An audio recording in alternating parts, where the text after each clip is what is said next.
we have an interesting topic. I mentioned we were going to have some elements that are going to echo and harken back throughout this episode today. One of them is the Smashing Machine, which we did just talk about, comparing it to One Battle After Another being a flop, which it was, abysmal.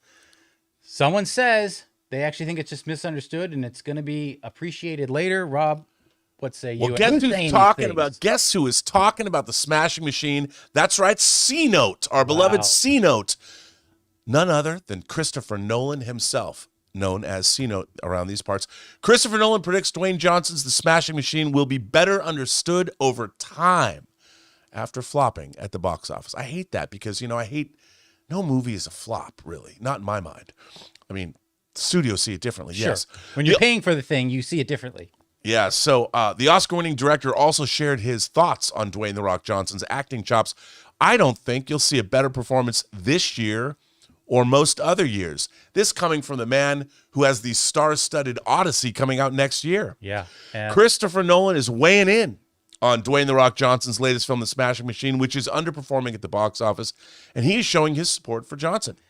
Nolan recently appeared on an episode of the Director's Cut podcast with Smashing Machine director Benny Safdie, who was in Oppenheimer, which won Nolan his first Best Director Oscar. I see During Oppenheimer. During the discussion, Nolan praised Johnson's performance as heartbreaking.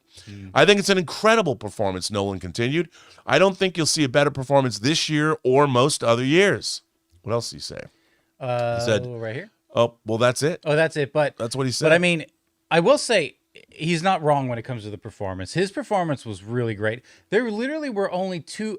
This is going to sound kind of strange when I say this, because you're going to be like, dude, it's The Rock. How did you not recognize The Rock? But I just mean in terms of the persona he was bringing forth on screen. Oh, yeah. There were only actually 2 moments in the movie where I'm like, that's The Rock. Right. Like, I saw it in his expression. There was a moment where he loses a fight and he's walking up the stairs to get stitched up. And he has this moment where he's like looking up the stairs and I see The Rock. I don't see his character. Right. Weird moments where his mask is revealed and quickly covered over. It really was uncanny. I mean, I will say too, his New York accent, dude, it was spot on. Yeah. It was not the stereotypical, New York accent.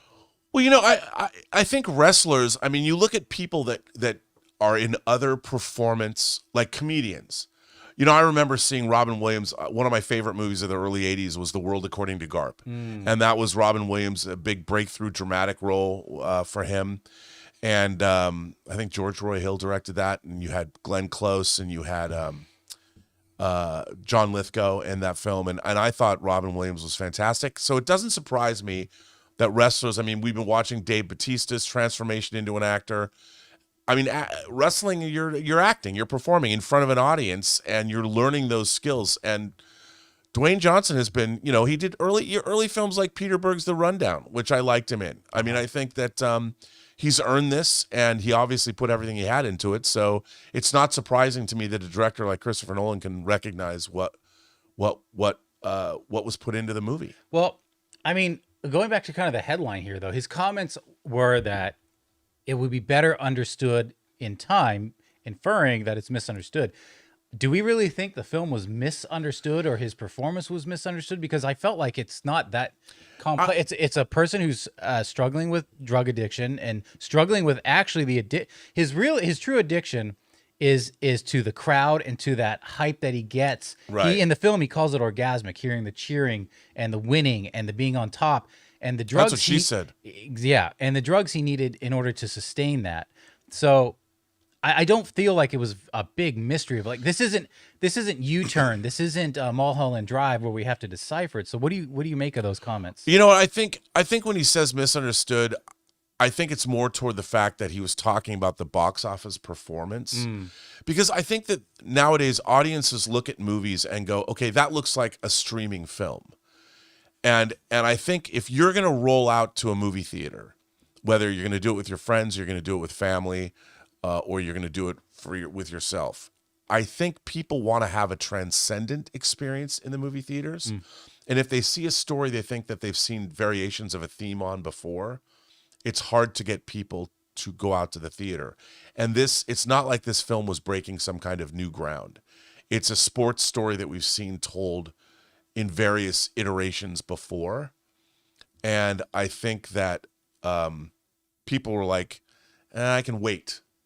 And I think this movie will probably end up doing very, very well on VOD and then on streaming, because people will come back to it and watch it again and again, because it is a familiar story. And you are interested in seeing The Rock do this, and I think it will discover its audience, and I think that's what Christopher Nolan was alluding to. Guys, we want to take a second to thank the sponsor of today's video, Zapier. You know, one of the biggest game changers of the past year has been AI. But let's be real, just talking about AI doesn't actually make your day any more productive. What does make it more productive is finding tools to put AI to work for you, and that's where Zapier comes in. Zapier is the easiest way to take AI and plug it directly into the apps and processes that you're already using every day. No IT bottlenecks, no complexity, just results. For me, it's been about saving time on repetitive stuff so I can focus on the work that matters and I actually enjoy. And it's not just me. Over 3.4 million companies are already using Zapier to streamline everything from sales and marketing to IT and HR. With their AI orchestration platform, you can connect top AI models like ChatGPT or Claude right into the apps you already use. So whether it's automatically enriching leads, coaching your sales team, or even resolving IT tickets, Zapier makes it simple. Guys, join the 3.4 million companies already automating with Zapier and transform how you work with Zapier and AI. Get started for free by visiting zapier.com/Campea. That's zapier.com/Campea.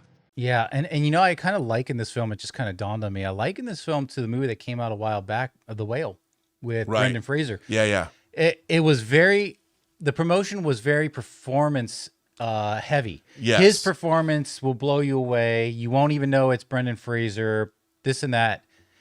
Good movie, but I think a lot of people came away from that movie saying the movie felt like it was like a streaming movie. It was okay. Yeah. It was a smaller story. His performance blew us away. Probably Oscar nomination. It was Oscar nomination worthy and even maybe winning worthy. And I think the same can be said about I won't say The Rock, Dwayne Johnson's performance in this. The film is a smaller film, Right. but it's overshadowed by a great performance. So yeah, maybe in VOD, this movie is gonna, and also in streaming. Have you guys seen it? What did you guys think? Not a lot of you did. I liked it, but again, I felt like it was a smaller story with great performances. So tell us what you guys think about Christopher Nolan's comments on this. Was it misunderstood? Was it not? Hey guys, thanks so much for watching this video. Make sure you like the video, leave a comment, and subscribe to our channel. And don't forget, we have a daily podcast called the John Campea Show podcast, available on Apple Podcasts, Spotify, or your favorite podcasting app of choice. Go and subscribe to it today so it'll be there when you need it.